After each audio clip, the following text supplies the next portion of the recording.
Hello everyone, good morning. So guys, म चाहिँ breakfast ready गर्दैछु है। यहाँ चाहिँ मैले भात बनाएँ, चाम्रे भात र चटनी खाएर जान्छ आजले होइन नानीले है। र यहाँ बनाउँदैछु म अन्डा। यो पल्टाउनु चाहिँ मलाई अलिक डर लाग्छ, कहिले राम्रो हुँदैन थियो, बल्ल फिलहाल अलिक राम्रो हुन थालेको छ।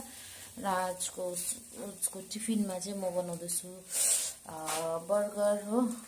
अन्डा हालेर बनाइदिन्छु। यहाँ उसको उयोहरू रेडी गरिरहेको छु, यहाँ चिज हालेर। र आज चाहिँ म बर्गर बनाउँदैछु, एउटा छोरीको लागि, एउटा छोरीको साथीको लागि है। र यहाँ मेरो छोरी चाहिँ रेडी भएर पनि खाजा खाँदैछ हो। आज उसलाई निन्द्रा पुगेकै छैन है। बिहान बाहिर फेरि कस्तो पानी परेर हावा चलिरहेछ। यहाँ बर्गर रेडी। अब यस्तो ठ्याक्कै र यहाँ यस्तो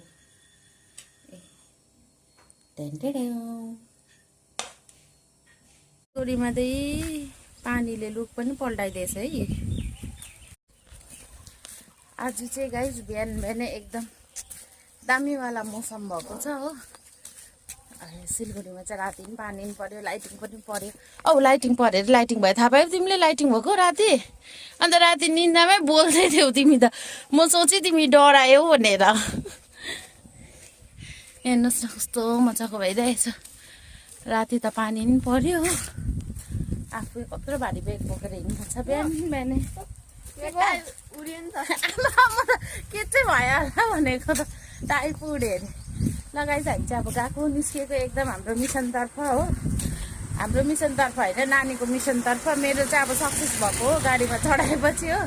उसको चाहिँ आज टेस्ट छ, कस्तो हुन्छ हो। एकदम बेस्ट अफ लक मेरो छोरी। दामी दिनु, खतरनाक। त्यस्तो मान्छेको क्युट क्युट रहेछ पप्पी। हेर न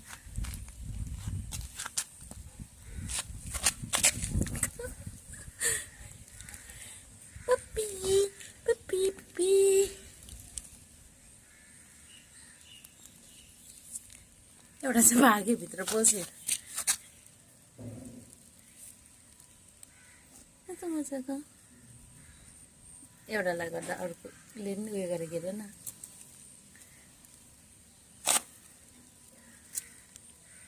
यसलाई छुन्छु अर्को नि हाल्छ।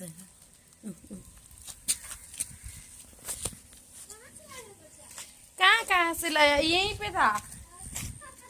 कितना क्यूट क्यूट। पैर ही नहीं छोड़ रहा है, देखिए ना।